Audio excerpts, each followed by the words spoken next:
Hello guys! For today's video, mag-unbox tayo ng nabili kong bagyong pulen. Nakaka-excite kasi nga ngayon sumisikat na siya at tomorrow I think magtataas sila ng presyo.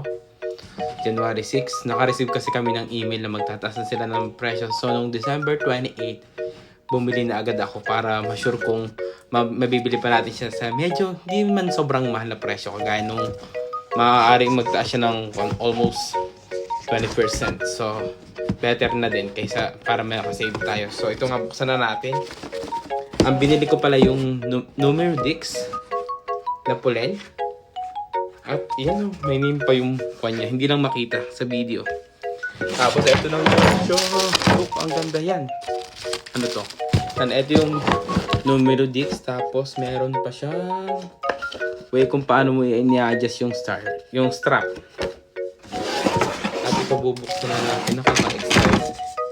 Ito yung aking first pulen na bag. Ay, excited na ba kayo? Excited na ako. At ito nga may dashboard siyang kasama. At, ay, shield!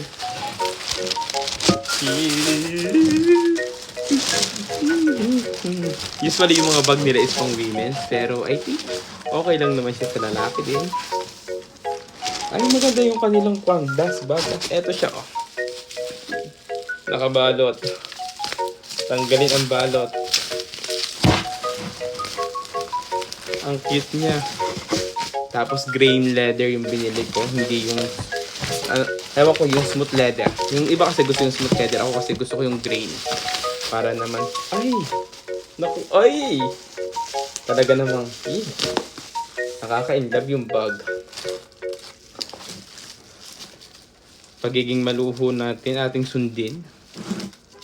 Kasi, yun lang yung makakapagpasaya sa atin for now. Ay, naku. Ang cute naman ito. Ay, mamayang, ay, talagang, happy na naman ang puso kung may bago na akong bag. Ito yung aking gift sa aking sarili this year. Wala kasi akong biniling Christmas gift para sa akin. Yan, oh. Masarap itong gamitin pagka namamasyal. Magbabakasyon na ulit tayo pagka isang araw. So, dapat may bago tayong bag para naman masaya. Happy yung life. At ating bubuksan yung loob. Kasya dito yung aking cellphone, wallet, everything. Charger, kasya din. Oh.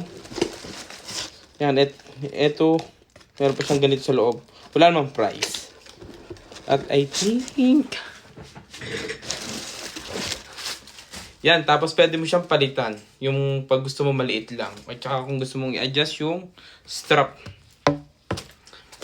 At yun lamang ang cute. Ang happy ko. Hindi ko alam kung paano ko sasabihin sa nanay ko. Pero pagagalitan lang ako ng very light. Okay lang yun. Wala na siyang magagawa na bili ko na. At yun lamang for today's video. Thank you.